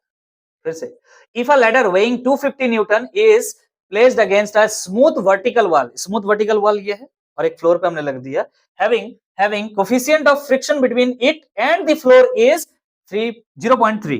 ये जो फ्लोर आपको दिख रहा है, ये फ्लोर और जो इसका कांटेक्ट में है, लैडर का कांटेक्ट है, इन दोनों के बीच जो कोफिशिएंट ऑफ फ्रिक्शन है वो कितना है, 0.3 है। क्लियर है कि नहीं है? आगे बात करते हैं। Then what is the maximum force of friction available at the point of contact between the ladder and the floor. ये जो फ्लोर और लैडर का बीच कांटेक्ट है, इसमें फोर्स ऑफ फ्रिक्शन कितना है? फ्रिक्शन किधर होगा? जिधर फोर्स अप्लाई होगा उसका अपोजिट डायरेक्शन में। सर इसका वेइंग ये बोल रहा है, ये लैडर का वेट कितना है? 250 न्यूटन बोल रहा है ना, 250 न्यूटन। मतलब ये इस पर जो नॉर्मल रिएक्शन लगाएगा वो कितना लगाएगा? सर ऊपर नीचे तो डांस नहीं कर रहा, मतलब नॉर्मल रिएक्शन इसके इक्वल होगा, that is normal reaction equal to 250 newton. Clear है कि नहीं? और किसी भी सरफेस का जो मैक्सिमम फ्रिक्शन होता है, जिसे आप क्या कहते हैं, limiting friction, and that limiting friction will be equal to limiting friction will be equal to, जिसे आप क्या कहते हो, F S max, static friction का maximum value, that is mu S into N होता है। न्यू एस वैल्यू दिया है 0.3 और एन का वैल्यू कितना है? एन का वैल्यू इसके इक्वल होगा, वेट के इक्वल होगा, दैट इज 250। अब इसको मल्टीप्लाई कीजिए तो क्या हो जाएगा, 3 डिवाइड बाई 10 इंटू 250, मतलब ये कैंसिल हो गया, 25 into 3 that is 75 Newton. So this is your answer, option A. Clear है कि नहीं? बहुत सिंपल सवाल था। अब एक अच्छा सवाल है, यहां पर ध्यान दीजिएगा, समझना पड़ेगा। क्या कह रहा है? On the horizontal surface of a truck, एक ट्रक है, उसके पास एक हॉरिजेंटल सरफेस है, उस सरफेस का कोफिशिएंट दिया हुआ है, फ्रिक्शन कोफिशिएंट इतना है। A block of mass 1 kg is placed, एक ट्रक है, ध्यान दीजिएगा। ऐसा वाला ट्रक हम अक्सर आपको जो है पढ़ाते समय दिखाते हैं, और यही वाला ट्रक जो है यहां पर सवाल में दिया हुआ है। ये ट्रक है, ये इसका व्हील्स है, ये ट्रैक है, ट्रक नहीं है। जो नीचे हमने बनाया ये क्या है? ट्रैक है, रोड है बोली। क्लियर है कि नहीं? अब ये जो इसके पास हॉरिजेंटल सरफेस है, इस हॉरिजेंटल सरफेस में एक ब्लॉक रखा हुआ जिसका मास 1 kg है, जिसका मास 1 kg है। हमने यहां पर एक ब्लॉक रखा है, क्लियर है कि नहीं, जिसका मास कितना है? 1 kg। क्लियर है? क्लियर है, समझ में आ रहा है? आगे बात करते हैं। If truck is accelerating at a rate of 5 metre per second square. अब ये ट्रक जो है एक्सेलरेट कर रहा है बच्चा, कितना ना, 5 metre per second square accelerate कर रहा है। इसका मतलब याद रखिएगा, इस ब्लॉक पर एक फोर्स लगेगा, हाँ ना? अगर ट्रक उधर जा रहा है तो इस ब्लॉक पर पीछे की तरफ एक फोर्स लगता है, that is pseudo force. Pseudo force, और सूडो फोर्स के बारे में डिटेल में आपको बताया गया है। Pseudo force is equal to क्या होता है? मास, इसका जो भी मास है m, और acceleration of the frame of reference. कौन है फ्रेम ऑफ रेफरेंस? ट्रक है, तो उसका एक्सेलरेशन को इससे मल्टीप्लाई कर दीजिएगा। क्लियर है कि नहीं? तो आपके पास ये जो ब्लॉक है, इस ब्लॉक पे एक फोर्स लग रहा है इधर, जो कि किसके इक्वल है? ma के इक्वल है। और ma आप निकाल लीजिए, मास कितना है इसका? 1 kg है, इंटू एक्सेलरेशन क्या है? 5 मीटर पर सेकंड स्क्वायर है, मतलब कितना हो गया? 5 न्यूटन का फोर्स लग रहा है। इधर एक फोर्स लग रहा है, दैट इज 5 न्यूटन फोर्स। बोलिए समझ में आ रहा कि नहीं है इस ब्लॉक पर? तो इस पर फ्रिक्शन किधर लगेगा बच्चा? अरे सर फ्रिक्शन तो इधर लगेगा, क्योंकि ये इधर स्लाइड करने का कोशिश करेगा तो फ्रिक्शन उधर लगेगा। समझ में आ रहा कि नहीं आ रहा? एक काम करते हैं, फ्रिक्शन क्या लग रहा है हमें क्या पता? एक काम करते हैं, इसका जो मैक्सिमम औकात है इसका निकालते हैं। अरे लिमिटिंग फ्रिक्शन निकाल के देखो कितना लग रहा है, लिमिटिंग फ्रिक्शन। तो लिमिटिंग फ्रिक्शन अगर निकालना चाहे, इधर लगेगा लिमिटिंग फ्रिक्शन। और लिमिटिंग फ्रिक्शन कैसे निकालते हैं? That is F S max, जिसे आप कह रहे हैं, क्या कहते हैं? F S max, that is equal to mu S into N. तो ध्यान दीजिएगा, क्या है न्यू एस का वैल्यू? 0.6, और एन का वैल्यू, एन क्या है? एन मतलब क्या हो गया सर? देख लीजिए नीचे, नीचे की तरफ क्या है इसका? mg है, और ऊपर की तरफ क्या है? n है। यही n है, n जो है किसके बराबर है? mg के बराबर है, हाँ ना? तो mg, m मतलब हो गया 1 और g मतलब हो गया 10, दैट इज कितना हो गया बच्चा? 6 न्यूटन। बोलो हाँ कि ना? ध्यान से देखो, यहां जो लिमिटिंग फ्रिक्शन का वैल्यू आया है वो कितना है? 6 न्यूटन, और इधर जो फोर्स लग रहा है वो कितना है? 5 न्यूटन। तो आप बताइए कि ये बॉडी चलेगा कि नहीं चलेगा? ये बॉडी स्लाइड करेगा पीछे की तरफ कि नहीं करेगा? भाई लिमिटिंग फ्रिक्शन आपने निकाल लिया ना, कितना न्यूटन है, 6 न्यूटन का फ्रिक्शन लग रहा है इधर लिमिटिंग फ्रिक्शन, और ये जो वैल्यू है वो कितना है, 5 न्यूटन है। तो क्या ये स्लाइड कर पाएगा? स्लाइड अगर नहीं कर पाएगा तो कौन सा फ्रिक्शन है इसमें, स्टैटिक फ्रिक्शन है। और स्टैटिक फ्रिक्शन का वैल्यू कैसे निकालते हैं, जो फोर्स आपने लगाया वही फोर्स के इक्वल होता है। सो यहां लिख सकते हैं as F S max is more than applied force, more than applied force। और यहां अप्लाइड फोर्स क्या है रे बच्चा, सुडो फोर्स, सुडो फोर्स। सो आप क्या कह सकते हैं, so the friction should be static, that is static friction, that is fs, direct लिख दें, that is fs is equal to how much, ना applied force, और applied force आपका कितना है, बोलो applied force कितना है, ma कितना है, 5 Newton. So what should be your answer, 5 Newton. Option में है क्या, 5 Newton, option A is your 5 Newton. समझ में आया?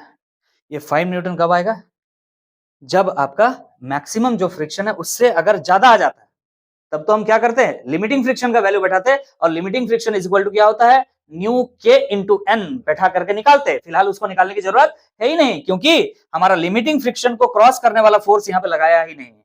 इस वजह से यहाँ जो फोर्स है, कौन सा फ्रिक्शन फोर्स है, स्टैटिक फ्रिक्शन है, और static friction is equal to applied force होता है, और अप्लाइड फोर्स कितना है हमारा, 5 न्यूटन है। सो इस क्वेश्चन का आंसर क्या हो जाएगा, 5 न्यूटन हो जाएगा। क्लियर है कि नहीं, बहुत अच्छा सवाल था। अब हम नेक्स्ट क्वेश्चन की तरफ आगे बढ़ेंगे। अब इस प्रॉब्लम को देखिए ध्यान से, सिचुएशन हमने लिख दिया, लैंग्वेज नहीं लिखा है। क्या कह रहे हैं, एक फ्लोर है या सरफेस है जिसका coefficient of friction, static friction दिया 0.4, इस पर एक ब्लॉक रखा हो 2 kg मास, इस पर एक फोर्स लगा रहे हैं 2.5 न्यूटन का। तो क्या पूछ रहा है यहाँ पे, frictional force between block and the floor, ये जो ब्लॉक है और ये सरफेस है, इसके बीच जो फ्रिक्शन फोर्स है वो कितना है। ऑप्शन दिया हुआ 2.55 न्यूटन, 7.85 न्यूटन एंड 10 न्यूटन। तो क्या करना होता, सबसे पहला बात आपको मैक्सिमम जो वैल्यू है फ्रिक्शन का वो निकालना होता है। अगर आप फोर्स इधर लगा रहे हैं तो बॉडी इधर स्लाइड करने का कोशिश करेगा। इसका मतलब हम एक बार बता दें बच्चा, सवाल में जो लिखा हुआ है उसको छेड़िएगा मत, जो भी करना होता है आप अलग से कीजिए, नहीं तो आप बाद में उसी कॉपी को पढ़िएगा तो आपको खुद ही नहीं समझ में आएगा कि सवाल क्या है और जवाब क्या है। क्लियर है कि नहीं है, तो ध्यान से समझिए। फोर्स आपने इधर लगाया, 2.5 न्यूटन का, 2.5 न्यूटन का फ्रिक्शन किधर डेवलप होगा, इधर डेवलप होगा। और हम पूछ रहे हैं कि ये फ्रिक्शन कितना है, तो इसका मैक्सिमम वैल्यू निकालिए, दैट इज लिमिटिंग फ्रिक्शन निकाल के देखिए। लिमिटिंग फ्रिक्शन, पहला काम लिमिटिंग फ्रिक्शन निकाल के देखिए, F S max that is equal to mu S into N. तो कैसे निकालेंगे, नॉर्मल फोर्स इधर है, इसका mg इधर है, so normal is equal to mg है, कोई दिक्कत नहीं है, कोई दिक्कत नहीं है। तो आप यहां पे लिख सकते हैं mu s into M G, directly लिखे। न्यू s का वैल्यू 0.4 है, मास कितना है 2 kg है, और g का वैल्यू 9.8, लगभग 10 ले लेते हैं, कोई दिक्कत नहीं है।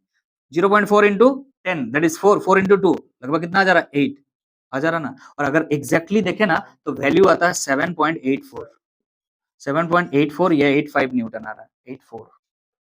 तो यहां देख करके बच्चा इसको टिक कर देता है, वाह आंसर हो गया, लेकिन है ही नहीं। आपको अब क्या चेक करना होता जानते हैं, अब आपको चेक करना है कि इतना फ्रिक्शन लग रहा है, लिमिटिंग फ्रिक्शन, और आपने फोर्स कितना लगाया। क्लियर है कि नहीं, so your applied force is 2.5 Newton which is less than limiting friction, this is less than limiting friction fs max। और जब भी ऐसा होता है, अभी थोड़ा देर पहले एक सवाल हमने देखा, कौन सा फ्रिक्शन लग रहा होगा, static friction. therefore the value of static friction, on block पर कौन सा फ्रिक्शन लग रहा होगा, अभी स्टैटिक फ्रिक्शन लग रहा होगा, बॉडी चल ही नहीं रहा भाई साहब। तो स्टैटिक फ्रिक्शन का वैल्यू आपसे पूछ रहा है, इसका मतलब यहां पर कोई अगर बच्चा इसको आंसर कर दिया तो गलत कर दिया है। स्टैटिक फ्रिक्शन का जो वैल्यू होता है वो क्या होता है, अप्लाइड फोर्स के इक्वल होते हैं, अप्लाइड फोर्स। और अप्लाइड फोर्स आपका कितना है, 2.5 5 न्यूटन है, तो इस क्वेश्चन का आंसर 7.85 की जगह 2.5 न्यूटन होगा। ये आंसर बिल्कुल नहीं है। ऐसे समझ में आ रहा कि नहीं आ रहा? सबसे पहले चेक कीजिए कि बॉडी चल रहा है कि नहीं चल रहा है। लिमिटिंग फ्रिक्शन निकाल के चेक कीजिए। क्लियर है कि नहीं है? चलिए एक और सिचुएशन हम देखेंगे। हम आगे बढ़ रहे हैं, सिचुएशन को समझने का कोशिश कीजिएगा। क्या है? ये एक वॉल है, ये इधर आपका फ्लोर है, ठीक है, सरफेस है। इसके ऊपर एक ब्लॉक बी रखा हुआ है और बी ब्लॉक के ऊपर एक और ब्लॉक ए रखा हुआ है। ए ब्लॉक जो है एक रोप से इसको टाइट किया हुआ है, होल्ड किया हुआ है, ये आगे नहीं जा सकता है। क्या कह रहा है? यहां पर इस ब्लॉक में, बी ब्लॉक में हमने एक फोर्स लगाया एफ, तो पूछा जा रहा आपसे the minimum force F to start moving block B. इस ब्लॉक को हमको आगे की तरफ मूव करने के लिए जो फोर्स है, इसका मिनिमम वैल्यू क्या होगा? क्लियर है कि नहीं है?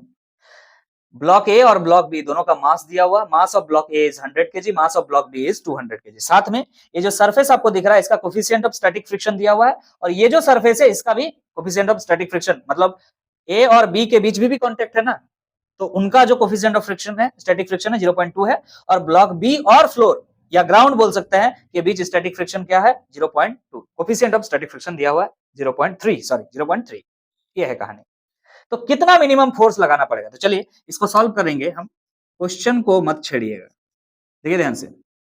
बी ब्लॉक के बारे में बात हो रहा है, तो इस बी ब्लॉक को हमने फ्लोर के ऊपर इस तरह से रखा है। क्लियर है? इस पर फोर्स आप किधर लगा रहे हैं? इधर लगा रहे हैं, तो फ्रिक्शन किधर लगेगा सर? इस इधर लगेगा, फ्रिक्शन लगेगा, हाँ ना? क्लियर है कि नहीं?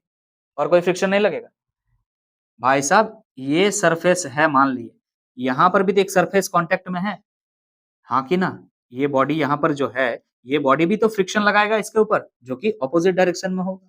यहाँ पे दो फ्रिक्शन काम कर रहे हैं, एक friction of body B with respect to ground, और यहाँ पर एक friction of body B with respect to A. A भी बी पर फ्रिक्शन लगा रहा है। समझ में आ रहा है कि नहीं आ रहा?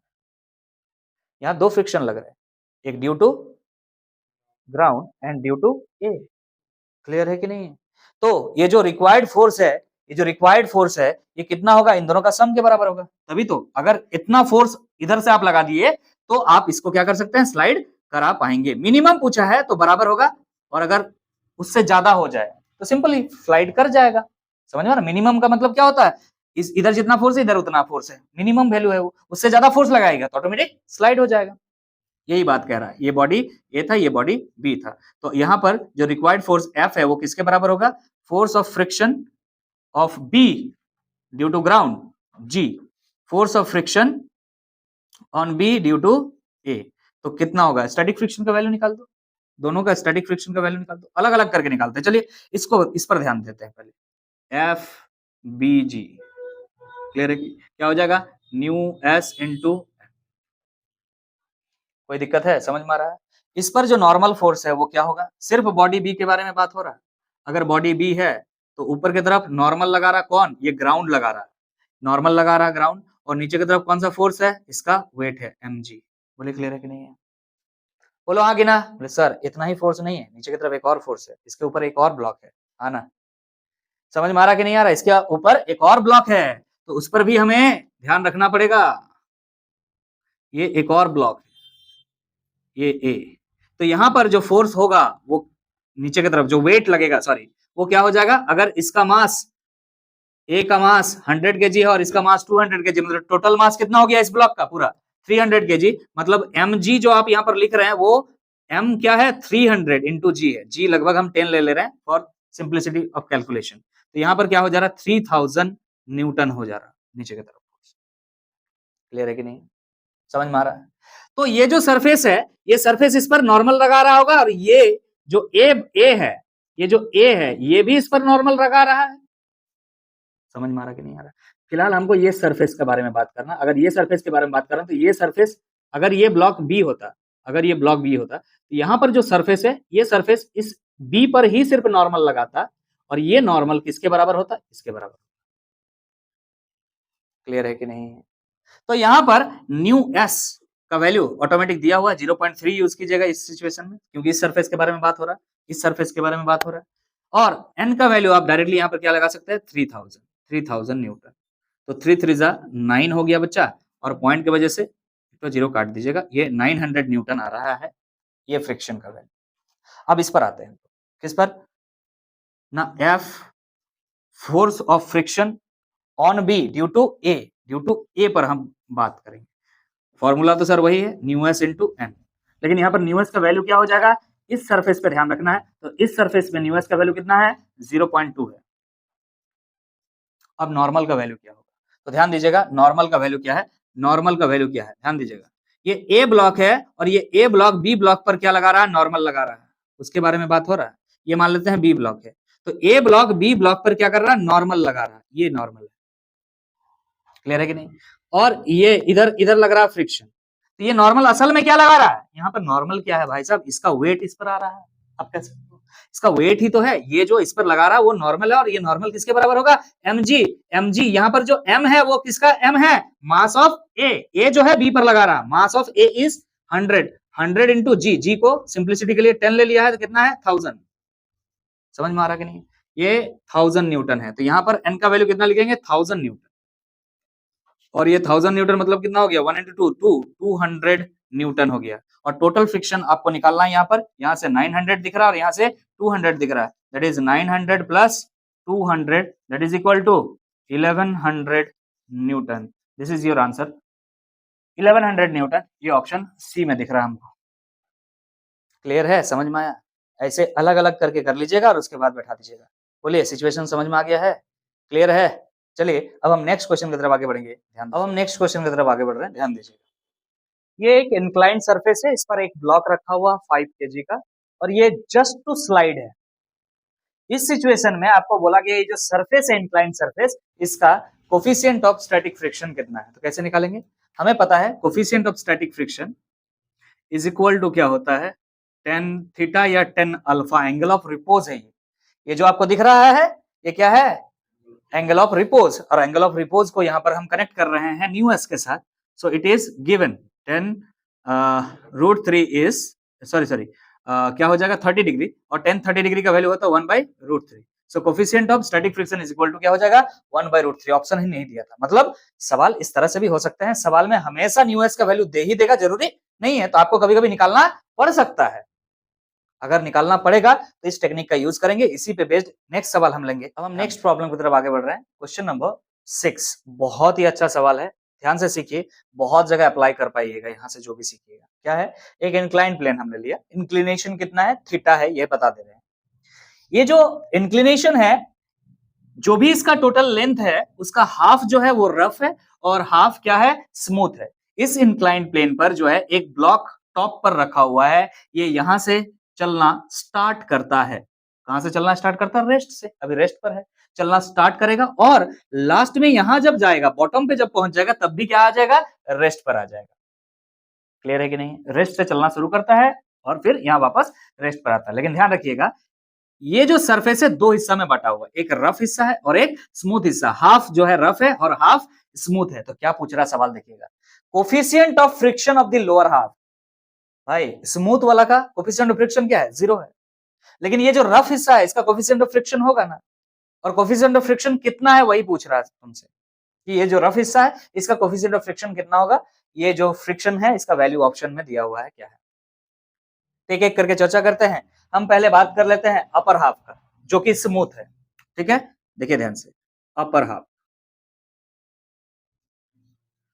सॉल्यूशन यहां से शुरू कर रहे हैं, अपर हाफ के बारे में पहले डिस्कस करते हैं, जो कि आपका क्या है स्मूथ है, स्मूथ का मतलब ये हो गया आपका कि कोई कोफिशिएंट ऑफ फ्रिक्शन इसका नहीं है, तो इससे कुछ जुगाड़ मिल सकता है, हो सकता है कि कुछ जुगाड़ मिल जाए, this is smooth surface, upper half, देखिए ध्यान से, क्या यहां पर इक्वेशन लगा सकते हैं v² equal to u² plus 2as,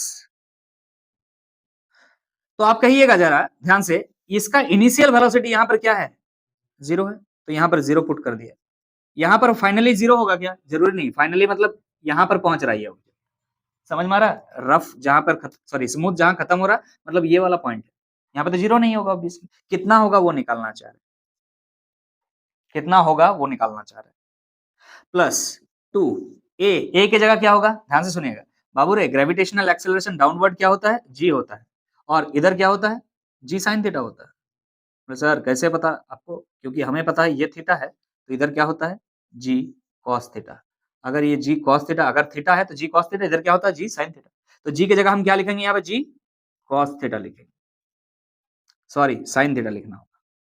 motion जिधर है उधर का एक्सेलरेशन है बच्चा, इधर ना एक्सेलरेट कर रहा है ये, तो ये एक्सेलरेशन की जगह क्या लिखेंगे, जी सॉरी साइन थीटा, जी साइन थीटा।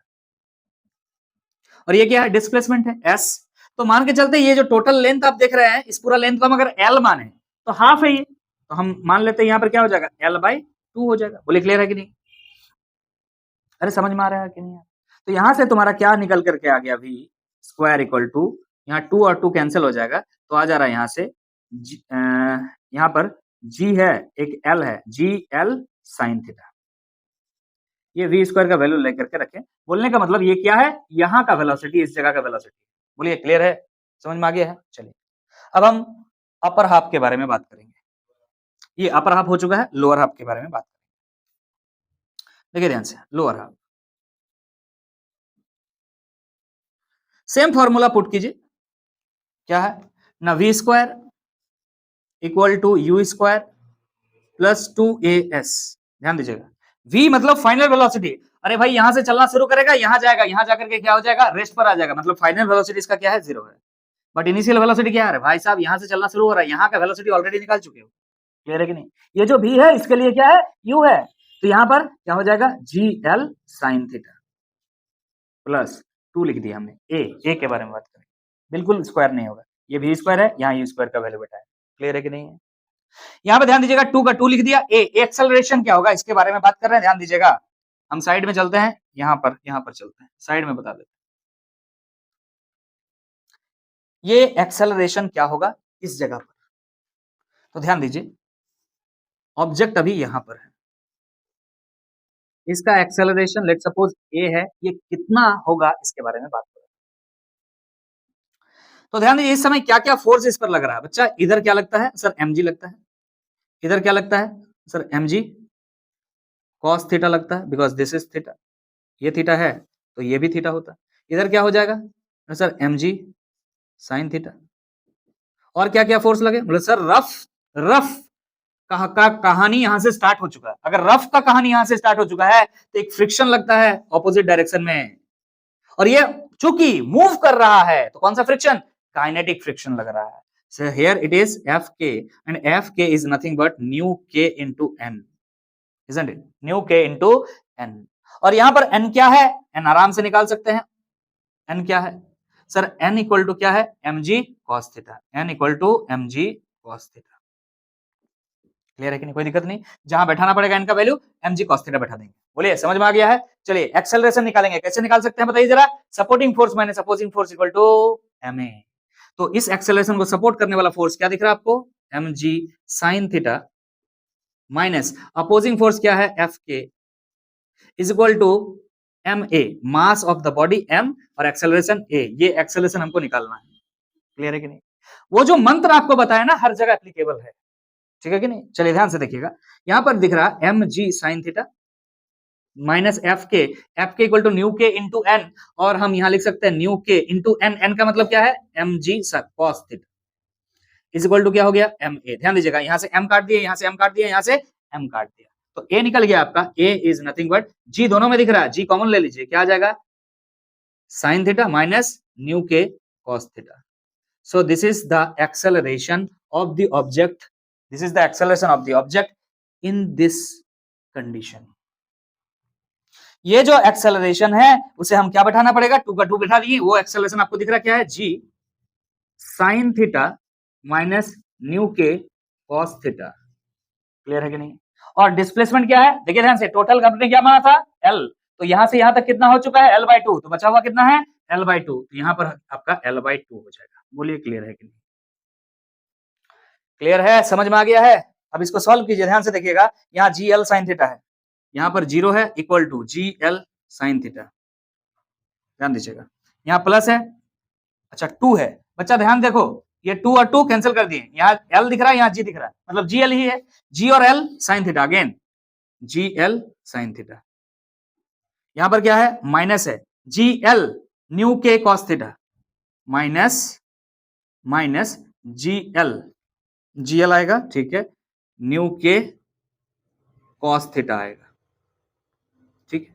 ये जीएल साइन थीटा क्या हो जाएगा, 2 GL sine theta minus G L mu K cos theta, एक दूसरे इधर उधर कर दो, 2 GL sine theta is equal to क्या हो जाएगा, G L mu K cos theta. ध्यान दीजिएगा, जीएल कैंसिल आउट हो गया, यहां से मिल रहा है आपका 2 साइन थीटा, ये कॉस थीटा को इधर लेके आ जाओ, इज इक्वल टू क्या आ जा रहा है, न्यू के। सो न्यू के इज नथिंग बट 2, ये दिख रहा है 2, और sine theta by cos theta क्या हो गया, टेन थीटा। यहाँ कौन सा फ्रिक्शन था, काइनेटिक फ्रिक्शन ही था ना, क्योंकि इस जगह पर ये जाके रुक तो नहीं जा रहा ना, ये तो चल रही है। अगर ये चल रही है तो काइनेटिक फ्रिक्शन है, और कौन सा फ्रिक्शन कोफिशिएंट निकलेगा, कोफिशिएंट ऑफ काइनेटिक फ्रिक्शन कितना हो गया, 2 tan थीटा। तो 2 tan थीटा ऑप्शन डी में आपको दिख रहा है, ये है। क्लियर, समझ में आ रहा है कि नहीं आ रहा है? तो हमने यहाँ पर मोशन का इक्वेशन बैठाया है, बट फ्रिक्शन का एप्लीकेशन आप देख पा रहे हैं, फ्रिक्शन का यूज आप देख पा रहे हैं, यहाँ पर एक्सेलरेशन कैसे निकाला, बोलिए क्लियर है कि नहीं? तो ये अच्छा सवाल था। इस तरह के सवाल अगर आप ज्यादा लगाएंगे ना, तो आपका आईक्यू लेवल बढ़ेगा। और कोई बच्चा अगर एक बार में एक चीज को नहीं समझ पा रहा, इसका मतलब आप समझ लीजिएगा आप अपना आईक्यू को घटा चुके हैं। कोई बच्चा बार बार एक ही चीज को पूछता है, इसका मतलब ये है कि वो अपना आईक्यू को कम करता जा रहा है। आपका टेंडेंसी ये होना चाहिए, if I am sitting on the class और सर हमको कुछ बता रहे हैं तो हमें एक बार में समझना है। हाँ, कभी कोई कॉम्प्लेक्स टॉपिक हो गया, आप समझ नहीं पाए, दोबारा पूछ लिए, इससे हमको कोई प्रॉब्लम नहीं, आपको प्रॉब्लम है, लेकिन क्योंकि you are decreasing your IQ level. तो चलिए इस क्वेश्चन के साथ हम सेशन को खत्म करेंगे। हमने बहुत सारे बातें इनमें कवर किया, कुछ theory portion, numerical portion friction का। तो अब जो है नेक्स्ट क्लास में हम जो फ्रिक्शन से रिलेटेड सर्कुलर मोशन का पार्ट है उसको कवर हम करेंगे। आज का सेशन अगर अच्छा लगा है तो जाते जाते इतना ही कहेंगे कि इसको लाइक जरूर कर दीजिएगा, चैनल पे नए हैं तो चैनल को सब्सक्राइब भी कर दीजिएगा, और अगर कोई डाउट या सजेशन है हमारे लिए तो कमेंट बॉक्स में कमेंट जरूर कीजिएगा। मिलते हैं नेक्स्ट वीडियो में, तब तक के लिए अलविदा, thank you so much, signing off.